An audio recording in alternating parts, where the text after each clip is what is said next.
सभी लोग main hall में बैठे बैठे चर्चाएं कर रहे थे। तभी मेरी बहन ने मुझसे एक प्रश्न पूछा कि भैया यह बताओ कि आदमी के बुढ़ापे का सहारा उसकी बेटी होती है या उसका बेटा। मैंने कहा बहन ये प्रश्न ना करो तो ही अच्छा है, क्योंकि इससे कोई तो खुश होगा तो किसी को दुख होगा।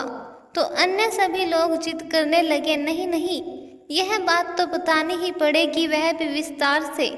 मैंने कहा तो फिर सुनो, बुढ़ापे का सहारा बेटा या बेटी नहीं बहू होती है। जैसा कि लोगों से अक्सर सुनते आए हैं कि बेटा या बेटी बुढ़ापे की लाठी होती है, इसलिए लोग अपने जीवन में एक बेटा और बेटे की कामना जरूर रखते हैं ताकि बुढ़ापा अच्छे से कटे। ये बात सच भी है, क्योंकि बेटा ही घर में बहू लाता है।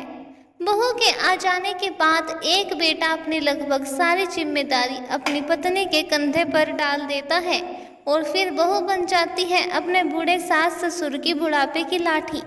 जी हाँ, मेरा तो यही मानना है वो बहू ही होती है जिसके सहारे बूढ़े सास ससुर अपना जीवन अच्छे से व्यतीत करते हैं। एक बहू को अपने सास ससुर की पूरी दिनचर्या मालूम होती है, कौन कब और कैसे चाय पीते हैं, क्या खाना बनाना है, शाम में नाश्ते में क्या देना, रात को हर हालत में 9 बजे से पहले खाना बनाना। अगर सास ससुर बीमार पड़ जाएं तो पूरे मन या बेमन से बहू ही देखभाल करती है।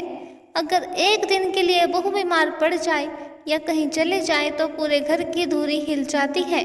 परंतु यदि बेटा 15 दिवस की यात्रा पर भी चला जाए तो भी बहू के भरोसे घर सुचारू रूप से चलता रहता है।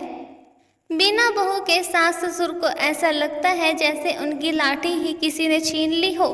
वे चाय नाश्ता से लेकर खाने के लिए छटपटा जाएंगे। कोई और पूछने वाला उनके पास नहीं होता, क्योंकि बेटे के पास समय नहीं है, और अगर बेटे को समय मिल जाए भी तो भी वो कुछ नहीं कर पाएगा, क्योंकि उसे ये मालूम ही नहीं कि माँ बाबूजी को सुबह से रात तक क्या क्या देना है। क्योंकि बेटे के चंद सवाल हैं और उसकी जिम्मेदारी खत्म। जैसे माँ बाबूजी ने खाना खा लिया, चाय पी ली, नाश्ता कर लिया, लेकिन कभी भी ये जानने की कोशिश नहीं करते कि वे क्या खाते हैं, कैसे चाय पीते हैं। ये लगभग सभी घरों की कहानी है। मैंने तो अधिकतर ऐसी बहुएं देखी हैं जो अपनी सास की बीमारी में तन मन से सेवा करती है।